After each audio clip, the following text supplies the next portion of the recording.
Okay, let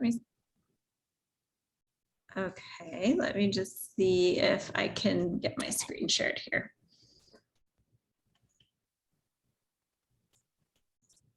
Can you guys see my screen? Yes. Okay. All right, and I can make it bigger. Well, hello, everybody. I'm pleased to be here with you today.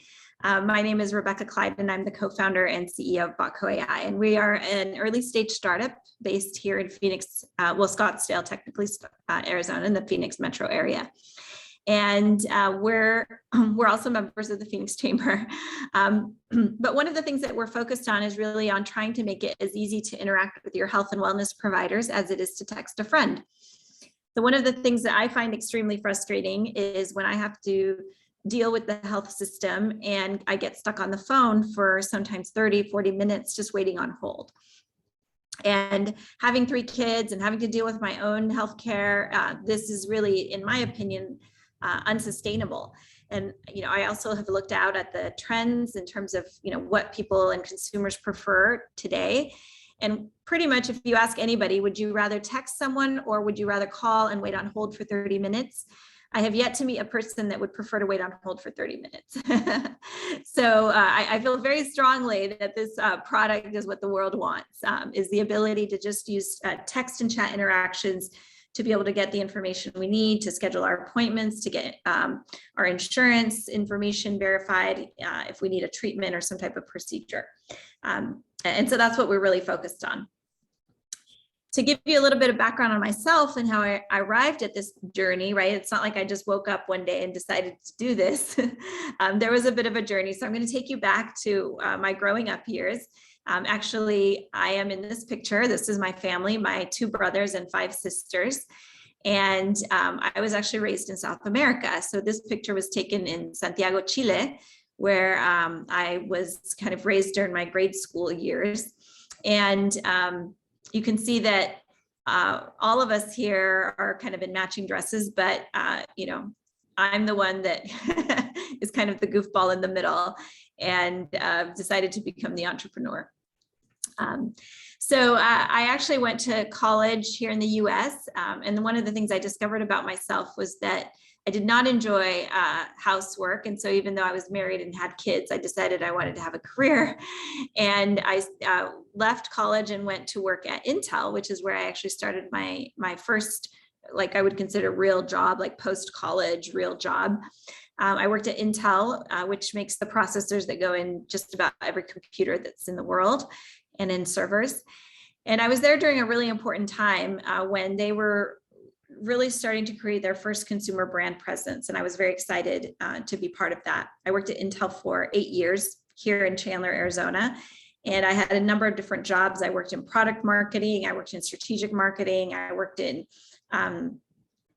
partner marketing. I worked in channel marketing. You can see that the common denominator tended to be marketing, but it's such a big company, there were a lot of different functions within that marketing role. I left Intel eventually to start my first company, and that company is Ideas Clyde. It's a digital marketing firm that helps large enterprises with all of their marketing needs, everything from websites to banner ads to social media to digital content of all kinds. And that company actually grew to be about 80 employees. It's still alive and well.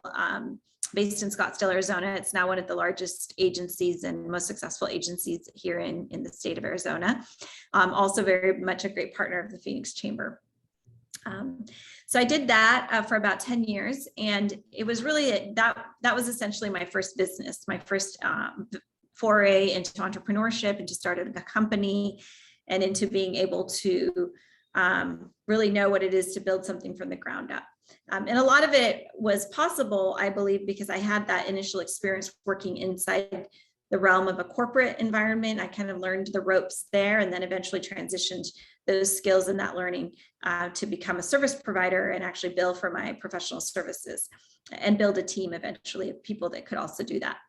The company now has about 70 employees, I want to say, and also has an office in Portland. So fast forward after that, my next company is Botco.ai, and I met my co-founder Anu Shukla. Actually, it's kind of a funny story. I was at a conference recruiting for Ideas Clyde. So I had a table, I was there recruiting, and this woman walked up to me and she was like, "Hey, my phone is out of battery. Do you have a charger that I could borrow?" And so I lent her my charger, and while her phone was charging up, we had a conversation. And it turns out that she and I had a lot in common in terms of our experience working in the marketing technology space. She had been building products, and then I had been essentially implementing them and servicing them.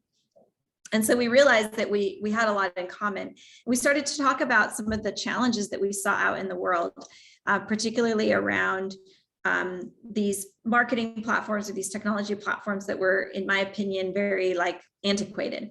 We had also noticed that, in places like China, everybody had moved to using a product called WeChat, and that, email was not something people were using anymore. They weren't even really building websites as much. It's like everything was on WeChat and all interactions were happening on WeChat. And we were thinking hey, that's probably an indication of what's to come. People really love this chat experience. They love the idea of texting, of chatting. We need to build a more scalable experience around that. And that was really the beginning of how we decided to build Botco.ai. We brought on Chris Mehta, who's our CTO. He has a degree in computer science from MIT and his PhD from Carnegie Mellon. And then we brought on a science advisor who had a lot of research experience working on AI and natural language models from Stanford and from Rensselaer, RPI up in New York.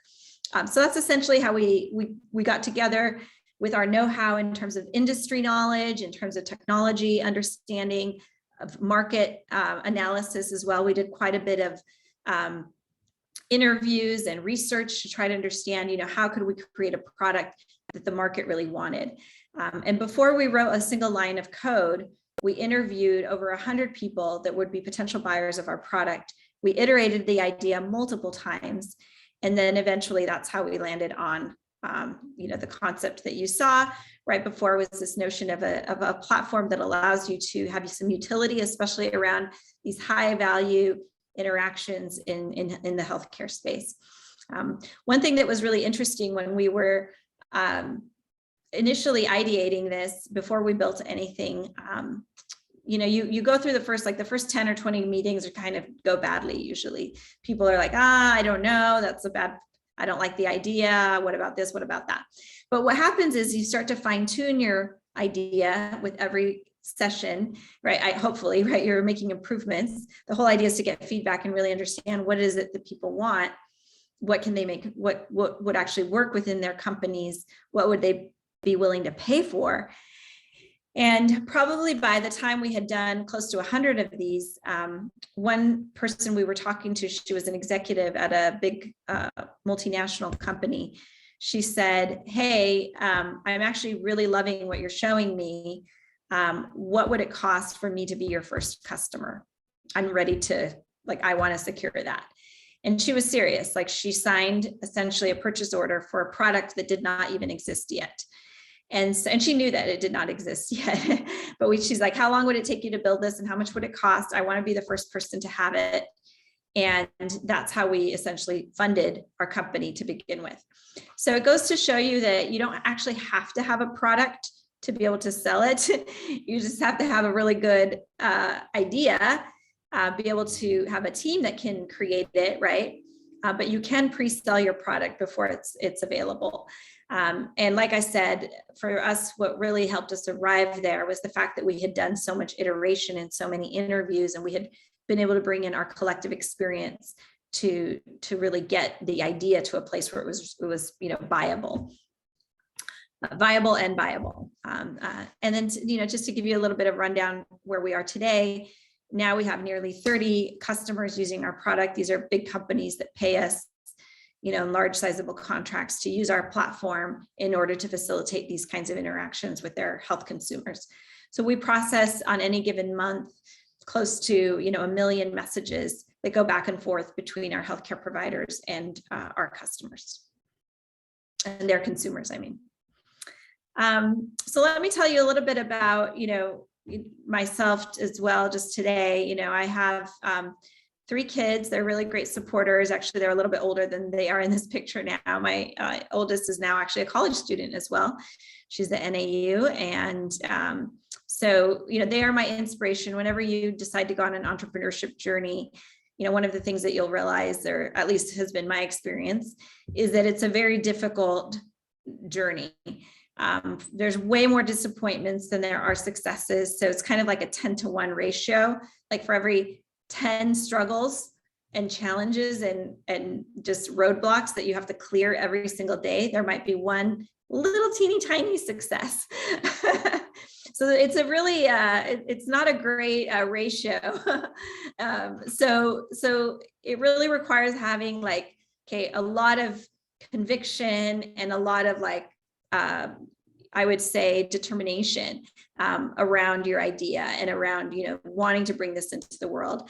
And you also, I feel like, always need to have something that inspires you or that grounds you. And so for me, that's really my families and my kiddos. I always like to say it takes 10 years to become an overnight success. And so, usually what will happen is nobody's heard of you. And then all of a sudden they're like, oh, you're everywhere, right? But it's because they haven't seen all the work that has been going in, the little tiny piece of sand that has been, going into this pile day by day by day that eventually becomes something meaningful, right? And so whenever you see a successful entrepreneur out in the world, I'm sure you guys have heard of Elon Musk, or everybody always talks about Jeff Bezos, wow, they're so successful. They were just born successful.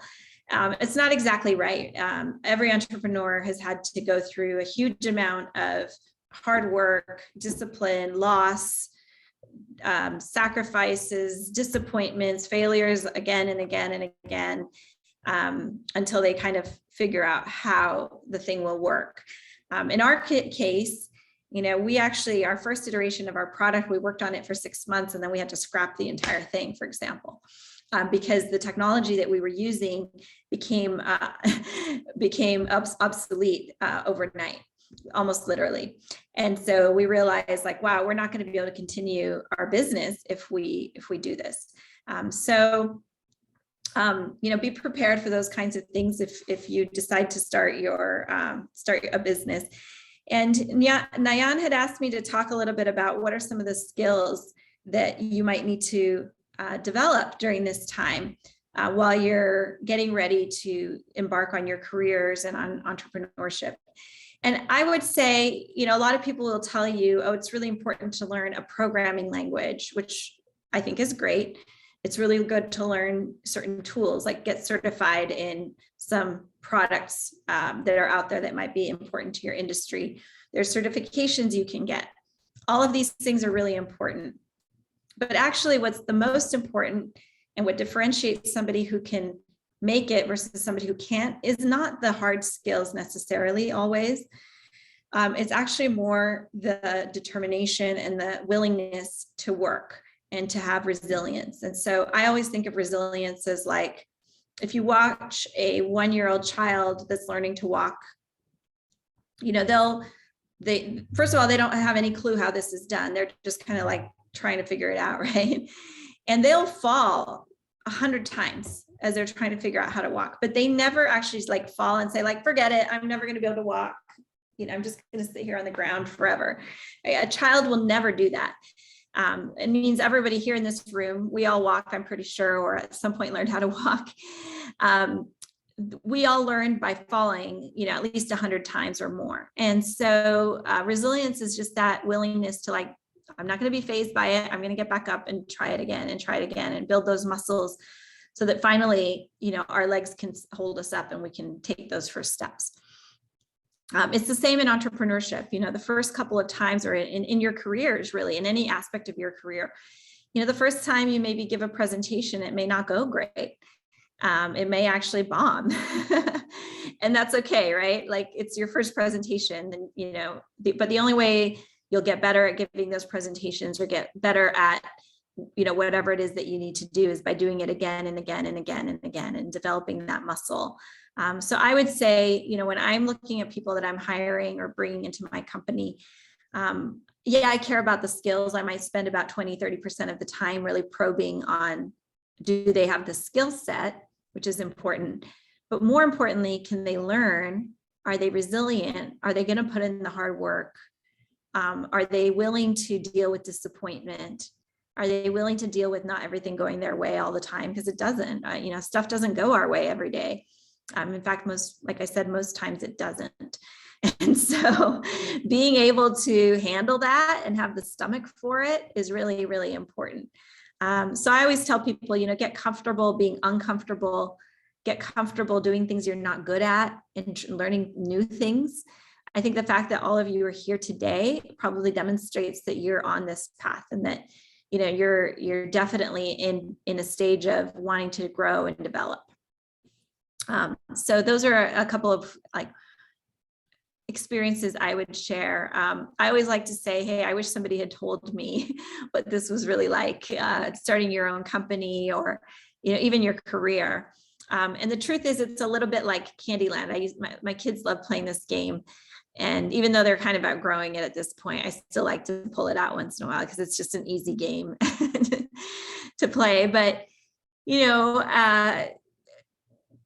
entrepreneurship can be very exciting. It does feel a little bit like you're on this Candyland board. You see all these amazing rewards. You see people like, wow, these people they got funded, or they were acquired by Facebook and they, made $1 billion, or look at their stock price, so you see all of these amazing outcomes, or the whole world is talking about their product and you want that, right? It's very normal to want that end result. And so you kind of go down the road of trying to get there. But of course, there's always going to be these canyons and valleys and drop-offs and slides that take you right back to the beginning, or sometimes even to the end of the road. And so I really feel like entrepreneurship is more akin to a game of Candyland. And some of these things actually have happened to me. Maybe I got a warm intro into somebody and so that was great. I got really excited. Oh, they're going to buy my product. They were just introduced to me by somebody that knows me and that knows them. And of course, we're going to do business. But then you get to the demo and guess what? That day, something happened and there was a bug that nobody had seen before. And all of a sudden your demo bombs.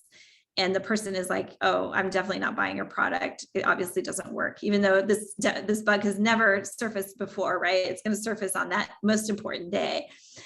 Or you're in a very important presentation. This has happened to me before too. And Zoom will just sputter and mess up. And the deal that I was trying to close gets shattered, right? And then you have to go find the people again. And then by the time you meet with them again, they've made a different decision and decided they don't need your product or whatever. So those are things that will often happen. And so just being willing to kind of go through that journey is super important. So we have had a lot of obviously struggles, but then we also have had some really great successes. So we've won several big competitions. We won the Arizona Innovation Challenge, which was really important for our company.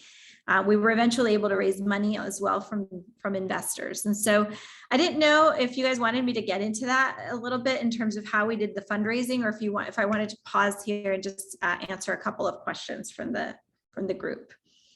What would be helpful? I'm interested in the fundraising, particularly small business innovation funds, things like that. Okay, yeah, okay. So, I had mentioned to you that the way that we funded our company initially was with customers who prepaid. So, we parlayed these interviews into purchase orders and then parlayed those purchase orders into checks so that we could actually fund the early days of the company. And that was actually somebody who came in through my personal network referral. Then I got my first check from an investor, came also kind of unexpectedly. It was somebody who was referred to me. And he came in and said, hey, I think you're building something really interesting. It looks like you know how to run a business. I will put $200K into your company if you can also raise $300K from other investors. So it kind of came with some strings attached. He wanted to, I thought that was very smart of him. He wanted to make sure that he wasn't the only crazy one that was going to invest in my company, that at least he had a few other people that were willing to go in on it and they also saw the value. And that was actually a lot of pressure because he gave me 3 months to find the other 300K after he had committed 200. And so I was like, scrambling to find that other money, but it came together and we were able to get that, round filled. Then in order to raise our first $1 million for the company, we actually used an instrument called the Convertible Note, which basically says, right now we're not issuing stock, but when we do issue stock, we will convert this piece of paper into stock at this value, right? So it's a little bit like an IOU if you think about it, but it works really well for early stage companies to raise money, especially in the software space. And that convertible note, we were able to raise money from angel investors. They're called kind of like angels. And this just means it's like, they're not institutional investors. They're just individuals who want to invest in your company. There was an accelerator that invested in our company as well. And this was a program out of Silicon Valley that focuses on early stage startups. And then also I tapped my business network, people who I knew from the Phoenix Chamber and from other organizations here in town who are business owners or who have exited their businesses already, maybe sold their business so they have some extra cash. And sometimes they want to invest that money. So in order to raise that money, though, I had to give over 100 presentations to different investors. And, the best supporters throughout this process were either other entrepreneurs, so people who had started companies, and so they understood how hard it was to build a business, and also just people who knew me well from a long time. So, and it just goes to show you that, building a good brand for yourself or building credibility for yourself over time actually pays off. So there was a lot of, I would call it like social capital that I had built up over time, producing results in previous organizations, during my time at Intel, for other clients, for even organizations like the Chamber. I had been, we'd been volunteering and doing a lot of stuff for the Chamber as well. So there was a group of people that knew my track record. And so they figured, okay, like, she's not going to run off to Mexico with this money. She's actually going to build a business and produce some results because she's done other things like this before, right? So there's some of that has to be in there. They have to trust, right, that you're going to actually deliver results and produce what you say you're going to produce. So that's how we raised our first $1 million. And then the second $1 million, we did a price round, and it was much harder. And when I say a price round, this means that we actually sold stock in the company. So this is more of a legal process. You actually have to file with the Securities and Exchange Commission because you're issuing shares in your company officially. And this was a much harder process because you actually have to find a lead investor that will price the round, which means they will set the price for the stock issuance. And it's kind of like a chicken game because there's a bunch of investors that all want to invest, but they won't say what price they want to invest at. And you have to convince one of them to like step up and offer a price, right? And so it's always like they don't want to offer too much because then they don't want to overpay. But if they offer too little, then they'll miss the opportunity. And so it's like this really interesting game that is played. And the one thing I learned is that in a lot of ways, fundraising and doing this kind of thing for your company is more like playing poker and less like selling. So it was a tough learning for me. I did not understand that. And so I was treating it more like a sale when really I needed to be treating it more like a poker match. It did take me 3 months to get a term sheet, which is about normal, I think, maybe a little bit more. But for an early stage company, that's about how long it takes. Usually, especially for your first price round, those are usually the hardest to raise money for. So, some things that I learned during that process, I was doing all of this kind of in the middle of COVID, and it was really hard. So I think it's important, whatever you're doing for yourself, whether it's your career or your business, it's really important to go in fully fortified. So what I mean by that is like, take care of yourself, make sure that you're getting enough sleep, make sure that, you're not so exhausted. I mean, there were days when I probably wouldn't even eat. I didn't have time to eat because I was doing so many investor meetings. I was like, oh, it's 6 o'clock and I haven't actually even had a meal in the entire day. And so of course I was tired, I was exhausted, and I really realized like, no, I need to take care of myself. I'm not going to do a good job. Like essentially I'm wasting my day in these meetings if I'm not even eating during the day, because those meetings are not going to go well because I'm going to be like brain fog the whole time. So, make sure that I learned, the hard way, like take care of yourself, make sure that the basics like food, sleep, water, those things are happening. And then the other thing is it's very easy sometimes when we're, and this happens to everybody, so I'm sharing it so that you're aware, is sometimes we get really excited about like a big, maybe there's 2 or 3 investors looking at your company, and one of them is like a name, somebody really well known, like exciting, and then maybe there's another one that's not as exciting, that's small, but still good. I think our tendency is always to gravitate to like the shiny, exciting opportunity, but realize that actually the better approach, besides, is sometimes to go with the smaller one first and get that quickly, and then go pursue the big one, right? Because what happens is that there's momentum that gets created. It's kind of like there's this investor here offering you $1 million, but they're going to take a long time. And this investor here offering $100,000, but they could be quick. Most people would say like, don't even bother with the 100K, just go after the $1 million. But the problem is the $1 million is going to take much longer. So it could be that you could get a couple of these $100,000 checks quickly and without a lot of effort, while you're still kind of slowly getting that other one. So it was just one of those things I realized, like, don't overlook some of the smaller opportunities when they're there, because sometimes they can actually be very helpful. I also got a lot of feedback during my process. I think a lot of, especially minority business owners, tend to get over mentored and underfunded is a very common problem that will happen. Everybody wants to mentor you. Everybody wants to tell you what to do. And so what ends up happening is that there's a ton of feedback and not all of it is super valid. So what I started doing is I would kind of make note of it, like, okay, I'm getting this feedback. Let me see if I hear it again. And if I would hear it 3 times from different sources, then I would be like, okay, I'm now going to believe that feedback because I got it 3 times from different people. But if it's just like a one-off and it doesn't ever come up again, then I don't put as much, value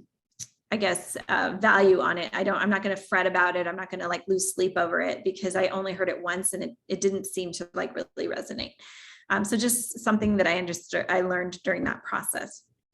It's also really hard not to compare yourself to others.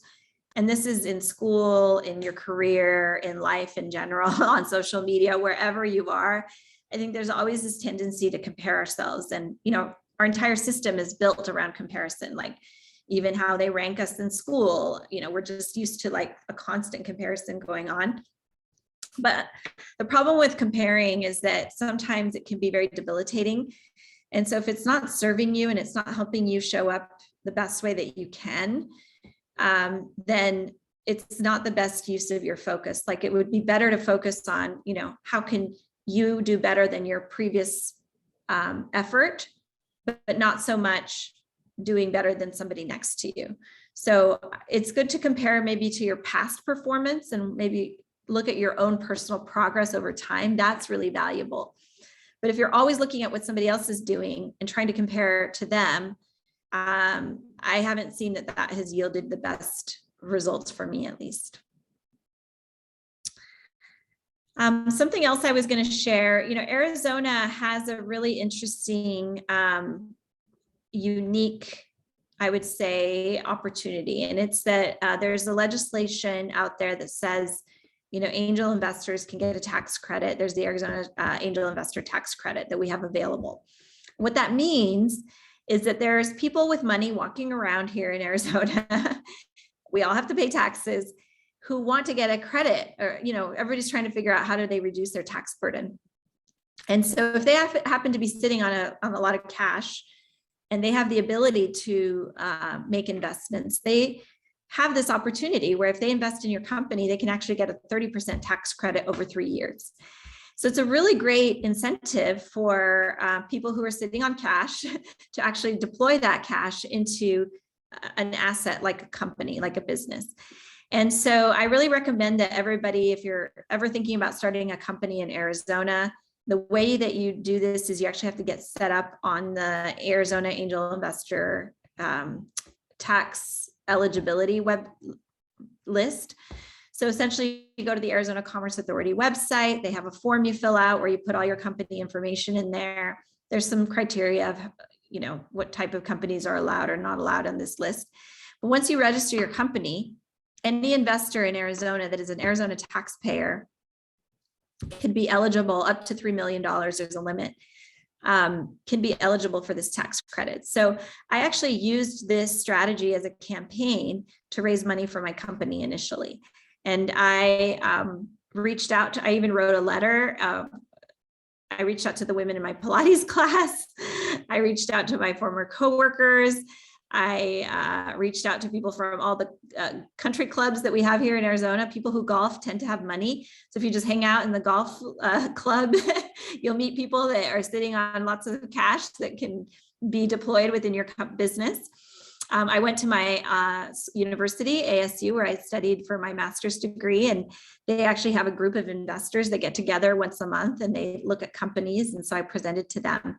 So these were all the different ways that I got in touch with people who could be potential investors in my company. And I actually created an outreach campaign. I would send 3 different touches like email or social media like LinkedIn. I included links to my pitch deck, to my customer testimonials, of course, references, my business plan, my financial model. So you kind of create like a folder that's protected, right? So not anybody can get to it, only the people that you send it to. You put all of that stuff in there, and then you write them a letter. And the letter I wrote said, you know, hi, Max, you know, this email finds you well. I noticed that there's still a lot of money left in the Arizona Angel Investor tax credit balance. So the state of Arizona actually allocates a certain amount every year toward this tax credit. So as long as there's money in that account, companies like mine could take advantage of it. And so I sent him the link and I said, hey, if you ever are interested in taking advantage of this, or if you have clients or if you know people that want to take advantage of this tax credit, we're actually registered as a tax credit corporation and we would love to help you. So here's your opportunity to get the tax credit. And I'm giving you that opportunity by providing you with my awesome company that will be growing. And then you kind of talk a little bit about how awesome your business is and how other people have invested already that are known. You know, so I put some information about where we were with our growth, where we were with our investors and some other people that had invested. And then I sent them, you know, a calendar that they could set up to meet with me. And I actually sent this out just so you know how many people you have to reach out to. I reached out to about 40 different people for every $100,000 I wanted to raise. And essentially it's a 10 to 1 ratio. So if you want to raise, you know, $100,000, then you have to send it to, you know, 40 different people. And what ended up happening, here's another example of a follow-up that I sent out. You know, you always want to include like a nice brief about your company and everything. Well, the good news was I was able to get all of my money together, and eventually on closing day, I had 30 investors participate in my round, and I had to organize 15 different wires from them. So it was a big day, but we got there and we did it. But the important thing in this whole process is, you know, lots of determination, lots of gutsiness. You know, I had to be willing to go out there and just talk to people about my company, initially to buy my product and then also to invest in my company. Not get deterred. You're going to get a lot of no's. As you can see, there's, you know, 100 no's for every 1 yes. So it's like a lot of no's that you have to be willing to put up with. And I very quickly realized that just because somebody says no to my business or no to investing doesn't mean that I don't have a good idea or that my company isn't worthy. It just means that it's not a good fit for that person right now. Maybe they're not investing right now. Maybe this isn't the type of company they like to invest in. Maybe they feel more comfortable with other kinds of products that they're more familiar with, or whatever. There's a million reasons why somebody will say no, but you don't need everybody to say no. You just need to say yes. You just need a few people to say yes. And that's how eventually we were able to raise for the company and get invested and get our investment that we needed to build the team, you know, and continue to build out the product. And now we have some very happy customers using our product. One of our customers I'm very proud of is American Family Care, who I mentioned previously. They're one of the largest urgent care providers in the US.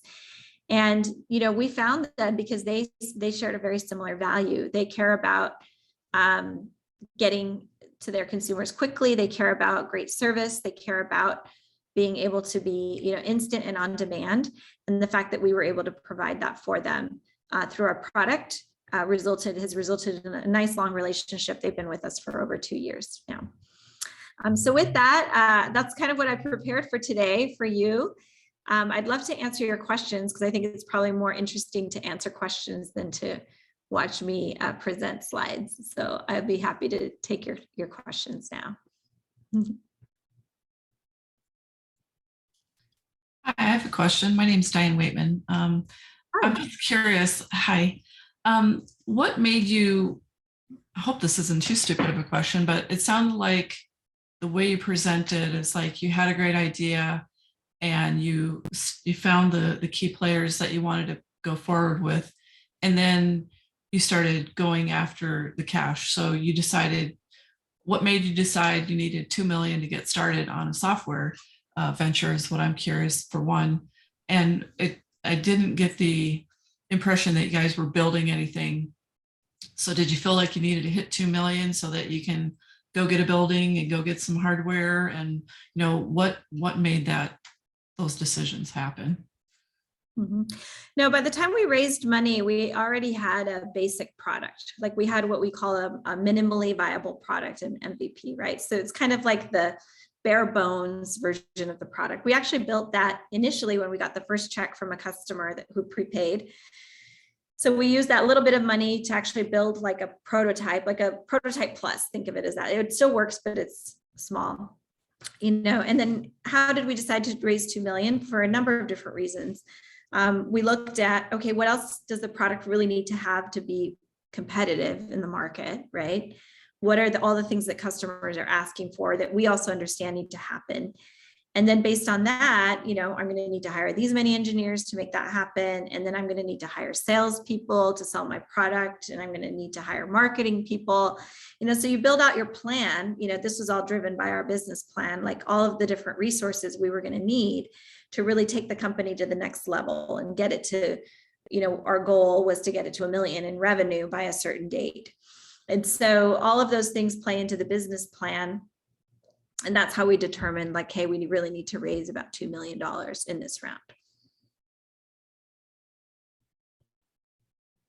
And then also, Diane, there's really good, depending on the kind of product that you're building.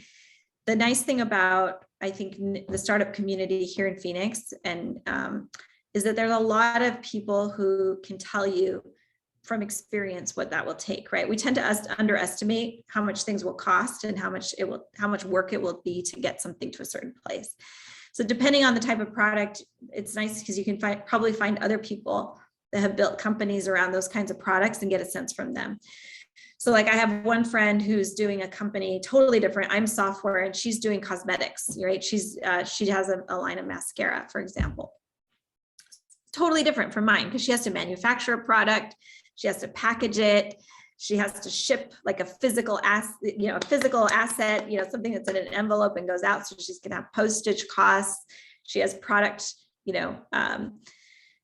assembly that she has to have done. Like there's all these things that go into a physical product that I don't have to worry about, right? And so it's more helpful for her to talk to somebody who has done something in the cosmetic space, or at least in a consumer packaged good, right? Who can tell her, these are all the things you're going to think about, and you're going to run into all of these problems, and you're going to have to pay for insurance, and you're going to have to pay for people to help you with these and these things. And so she had very different mentors than I had, right? Because she had people that were in the consumer packaged goods industry advising her, and the money she had to raise was very different from mine.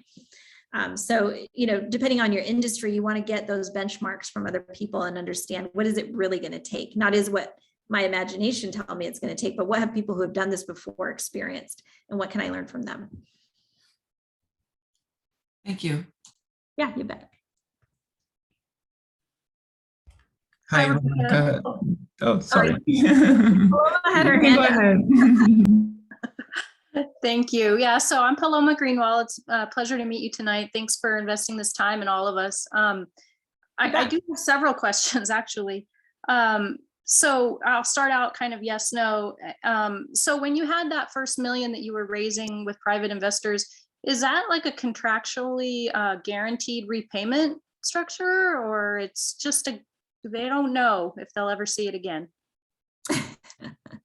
Yeah, no, they don't know if they'll ever see it again. Okay. In venture capital, it's kind of how it goes. I mean, there's some legal language in the document that says like, hey, we should get repaid in this order based on other people that are, on the list. But most people who invest in software especially know that your company could come and go and they'll never see that money. So it's really important. That's why there's this whole concept of accredited investors, which means the people that, and there's kind of like a threshold of like what kind of, what is the word, like what kind of either income or like total assets a person has in order to make investments like in these private companies, because you don't want somebody to invest their 401k or to invest their savings and then the money disappears and now they're not going to be able to have a house over their head or something like that. So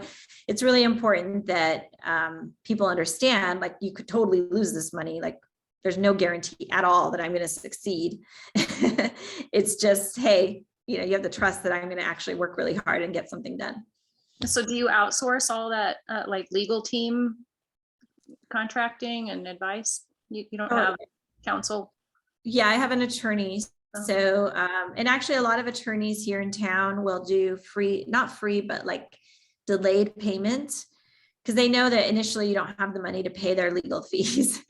So they have programs where it's like, okay, any legal fee you incur today won't become due for a year, for example. So you have a year to go raise the money so you can actually pay them, because they know that on day zero, you don't usually have the money to pay them. So the good news is there's a lot of firms here that specialize in startups. And so they have these programs available. And they know that they might lose that money too. So everybody knows that it's like you could disappear overnight. Okay.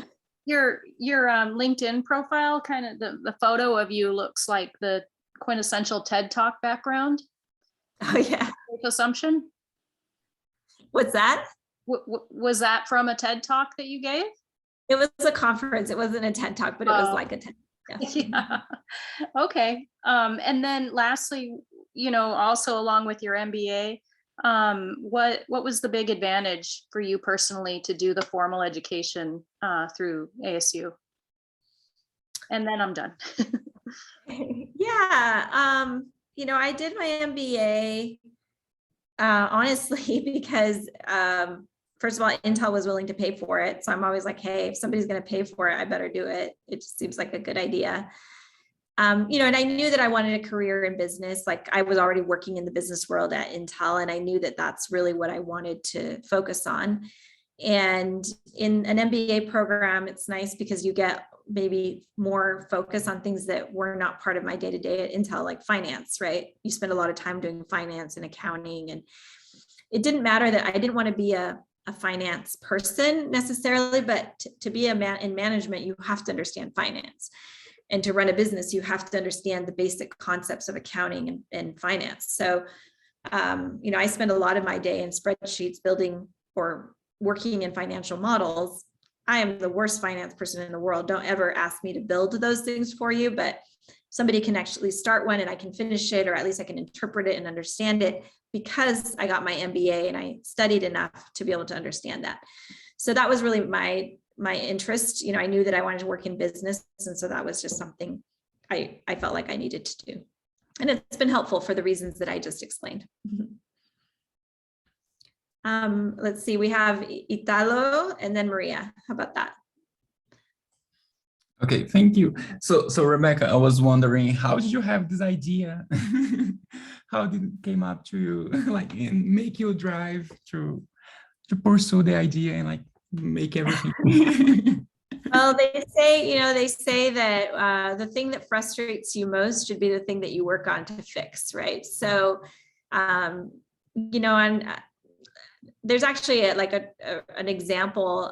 My daughter, she went to the hospital once because she had like an asthma attack. And then after that, I just was like going to the doctor constantly for her. She had all these tests and, they wanted to check her again and again. And, anyway, there was this whole year essentially that I spent taking care of the doctor constantly. And so I was always on the phone trying to make doctor's appointments.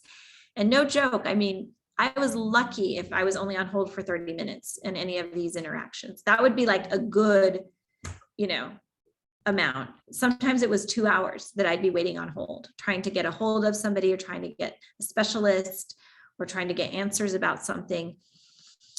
And I'm busy. Like, I don't have 2 hours to just sit around waiting on hold. I have meetings I need to go to. I've got places I need to be. I've got presentations I need to give. And it was extremely frustrating. And it seemed to me that there could be a better way to do that. And of course, working in technology, I knew there was a better way. I'm like, why are we still doing this the worst possible way?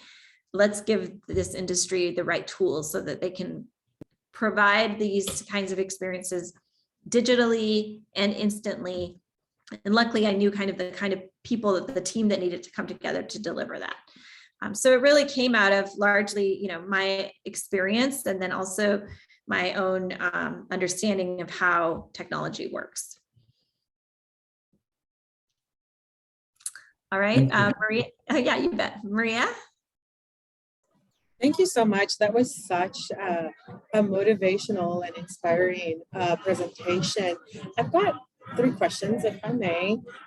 One is, when you were developing your product, and I apologize if the music in the background is a little loud, but when you were developing your product and you were receiving feedback from all these different angles, how did you contain it to what your focus and your vision was, so that it didn't go crazy and go all over the place and sort of lose its momentum? Yeah, it's really interesting. They actually have this model that they use a lot in startups. And it's kind of like you measure 3 different things. You measure, what is the impact going to be on a scale of 1 to 10? How hard or easy is it to do? And how likely is it to succeed? So you have those 3 metrics. So like impact, ease, and likelihood of success. And you can actually use this on any decision you make in your life, these 3 things. So you just rate on a scale of 1 to 10, 1 being low, 10 being high. So if it's going to have a lot of impact and it's going to change everything and make it better, then it's a 10. If it has any impact, it's a 1, right? So that you kind of use that scale. And then the ease or difficulty, right? If it's going to be really, really hard to do, you're going to give it a low score. If it's going to be really, really easy to do, you're going to do a high score. And then if it's going to have a high likelihood of success, you give it a 10, like, it's a sure deal, it'll be successful. You're not very sure, it's going to be a 1, right? And then you can just pick a number somewhere in between.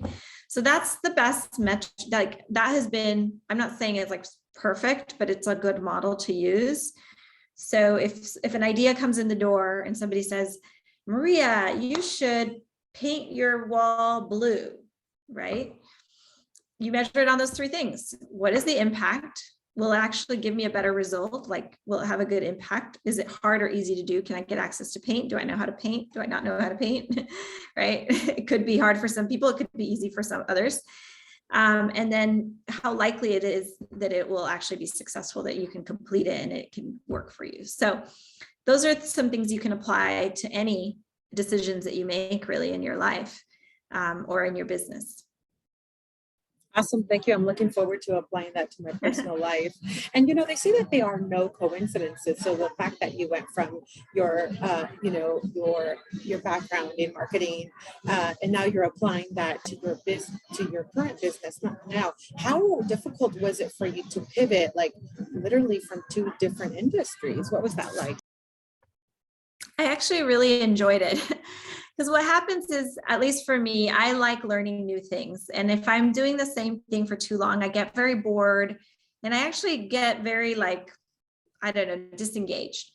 So for me to be engaged and to be excited, like, I want to be jumping out of my bed every day to do whatever I'm going to do, right? And so you can kind of tell, like, if you're just like rolling out of bed, like, oh, another day of this, then that just is like, what's wrong, right? Why am I not loving this and looking forward to my day? And for me, I've just learned about myself, right? It could be different for other people, but for me, what I have learned is that I have to be constantly challenged and I have to be constantly learning something new. So actually for me, taking on a whole new, like having to learn AI was like, wow, I get to learn this new thing. And I went to conferences and I read books and I did classes on Stanford.edu. I mean, they give them for free. It's not like a big deal. Anybody can watch their classes. But, it was so cool to like meet new people and to learn so for me, that was like super invigorating and I loved it. And I was literally to this day still jumping out of my bed every day to work on this thing. And so that's how I feel. That's how I gauge, and the minute I start to kind of like, I'm dragging, then, okay, what do I need to do? I need a new challenge. I need a new opportunity. I need to go like push myself into something new. So that's kind of how I've measured my own reasoning for doing these kinds of things. So it was not hard for me because I love doing that and I wanted to learn it. And I really thrive when I can kind of take what I've learned here and then maybe apply it somewhere else. Somebody asked a question, how do you differ from your competitors? And did they come before or after you? Yeah, so there are a lot of competitors in my space. And so, what we have really focused on, and it's kind of like a specialty, right? So what we have done is we've said, look, we're not going to be able to be everything for everyone, right? That's just not going to work. So we decided to focus. And so we said, let's focus on a very specific type of customer, multi-location, high volume, complex workflows. I know that's like, sounds kind of gibberishy, but like those were the three things that we knew we could deliver and that were very different from anybody else. Like, there's a lot of chatbots out there that could answer, you can chat with, but they can't do anything for you, right? They're like, oh, okay, Maria, you want this. Well, if you can't get me this, then what's the point of telling me you understand what I want, right? So what we have really focused on is not just understanding what people are asking for in chat or using AI, but now actually getting them the thing that they want, right? So, hey, I want a doctor's appointment. Cool, you want a doctor's appointment. Now let me get that for you. Well, how's 1 o'clock tomorrow? Is this the right physician? Is this your insurance? Let's get you verified. Let's get you admitted. So we have the ability to do that using technology now and using automation. And it was our focus on that like much more narrow approach that is where we started to generate success. Jackie. Thank you so much for your time, Rebecca. I really enjoyed it. I had a couple questions. One was about being in a space where there's so many ideas being shared. Do you ever feel that if you share your idea, it could be snagged by a competitor or someone else's think tank or brainstorming? Like, how do you have innovation and conversations of collaboration, but still kind of keep it close to your vest as your own idea? That makes sense.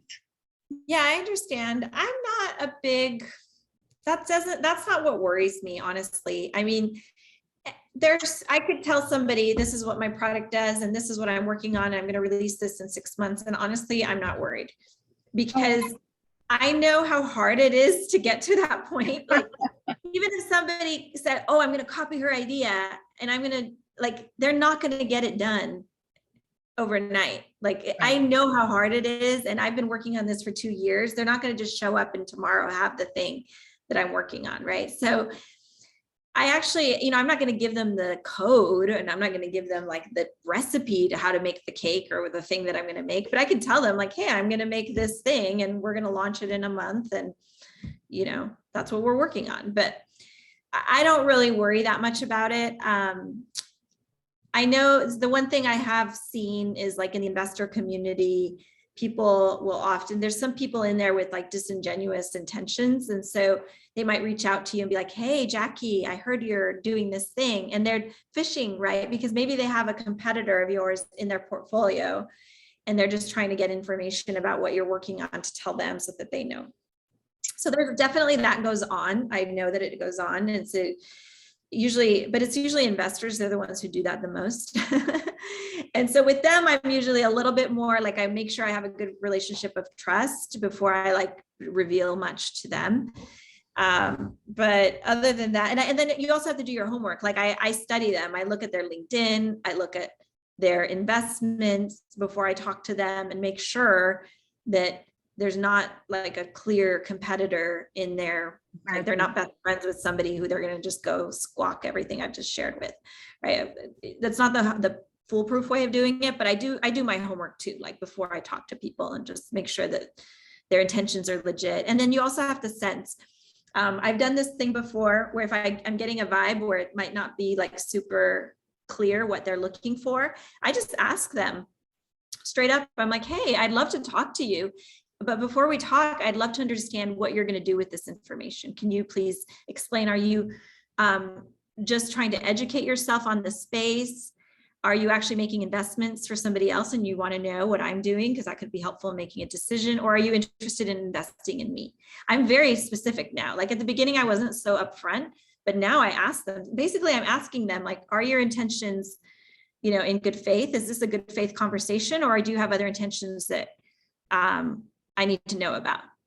And the minute that you say that, I've had people like say, oh, never mind, and end the conversation, which means it's their way of saying I was fishing.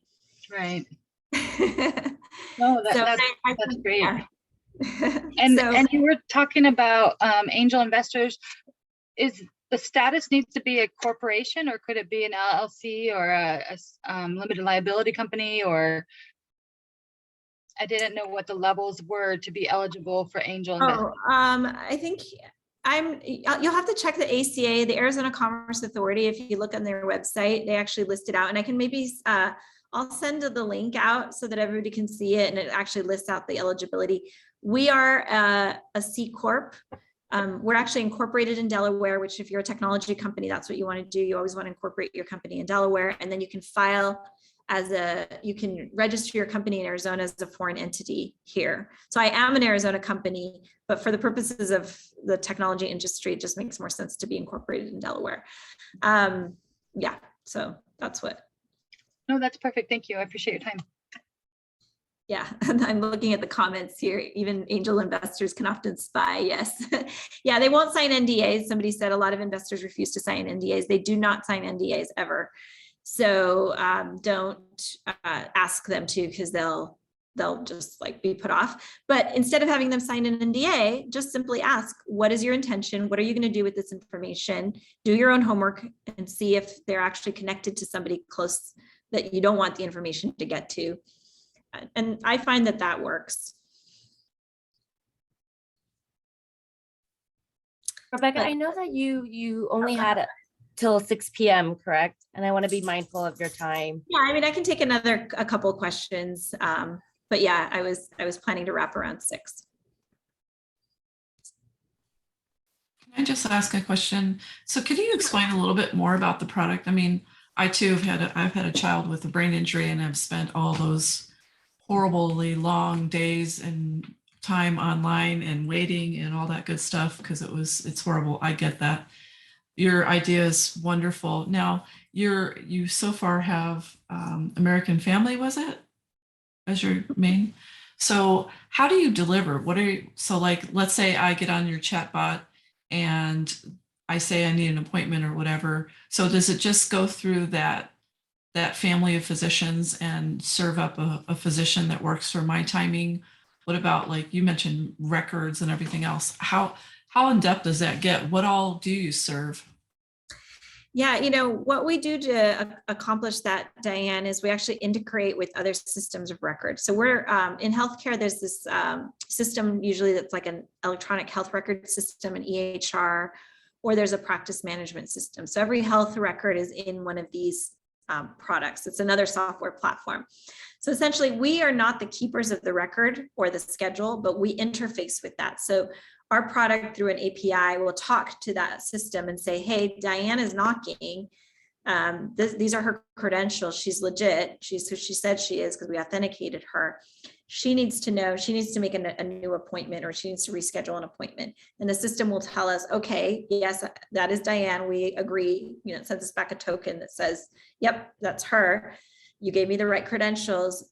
Here's her next appointment, or this is the next opening for that, that situation. And so there's a dialogue that's going back and forth essentially between our system and the other system, talking to each other behind the scenes to retrieve that data or to send the data relative to an appointment request.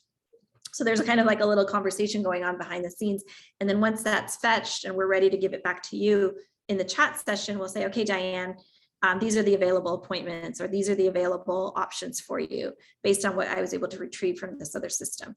So the chat interface is really more, think of it as like a UI, a user interface, where you're getting to type in your question or text, but we're in the back end kind of pulling the data from another system to give you the information. And this is all happening very fast in real time, right? So what I just described was slow, right? But it's happening like instantly over data packets sharing back and forth. So that's how the product actually works. And so different customers, depending on their level of interest, right? They'll say, like different providers may say, okay, I want to just focus on rescheduling appointments, or I want to focus on new patients only, or I want to focus on pre-intake. They usually start with like one thing that's their burning issue that they need to fix with our product. They'll implement that. And then once they see, okay, it's working, we're able to handle people successfully for this task, then they usually start to increase the number of tasks that they let the AI handle for them. So think of it as like these skills that it gets trained on to handle, and that it can interface with other systems to support those kinds of questions. So do you keep your package kind of like the is it AI? Hmm? Do you keep that as your own brand, or do you rebrand or repurpose for each client?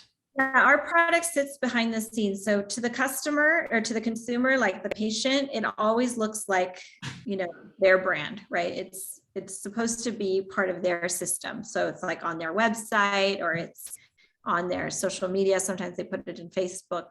So we are only visible, essentially, like the name of our company is only visible to our customer who's paying, but to the consumer, it's always going to show up as, American Family Care or Across, or yeah. Okay. Awesome. Thank you. Okay, it looks like we have a couple more questions. Let's see. Michael, I haven't heard from you yet, so why don't we start with you? Hi, my name is Michael. I have an interest in blockchain technology in healthcare. Do you have any insights about that? Yeah, there's actually our company is not focused on that right now, but we have already identified like places where our product could really work and take advantage of blockchain technology. So I see a lot in like the health record space, in the payment space, in healthcare. The other place that I see is kind of in this notion of creating. So let me give you an example. There's often a needed skill, like maybe people are needed to provide a service, right? So reviewing X-ray imaging, right? You need a doctor who can read an image and tell you what's on there. There's been a lot of automation around, like maybe computers can do this better, but still it doesn't always work. So with blockchain technology, you could actually distribute the task of having doctors maybe all over the world or specialists review that image, provide their assessment of what they just saw, and you could actually collect multiple opinions, organize them, and serve up an aggregate of all of those different opinions to provide a more accurate interpretation. So like I've seen some people use blockchain that way in healthcare. It's almost like, think of it as like community, like a crowdsourced diagnosis, right? Where a lot of doctors get to see what is in that image and decide collectively what they're seeing, right? So I've seen stuff like that, but there's so many ways that blockchain can be applied in healthcare. I think we're just at the beginning of it. So I would encourage you to definitely learn the skill and delve into that, because I think in the next 10 years, it's going to be huge. All right, let's see. Italo, you again. Thank you. So Rebecca, I was wondering, like, I was looking to the website of the Botco.ai. Like, I didn't see anything like any position available. Like, you are hiring for currently. Like, you have any positions available? True. Oh, if we're hiring, yeah, we actually post our jobs somewhere else because our website is in development right now. So we're like working on our next website. So all of our job postings are on Angel List. Type it in here if you would like. So Angel, and actually Angel List is a great place to go if you want to look at job openings at startups. That's where a lot of startups post jobs. Thank you. Yes, All thank you so right. much for that. Was that everything? Or I feel like there was one more person that had a question. No, we got everybody? Looks like we got everyone. Well, Okay. thank you so much, Rebecca. This was super insightful, and thanks for sharing your story with your family and all of that. That was really awesome. So if everyone can just unmute and say thank you to Rebecca, please do so. Thank you. Rebecca. so much. Much appreciated. Appreciate the time and talent. It was my pleasure. I appreciate it. And happy to help again if you need me. Awesome. Thanks, Rebecca. All right. Bye, everyone. Take care. Bye-bye.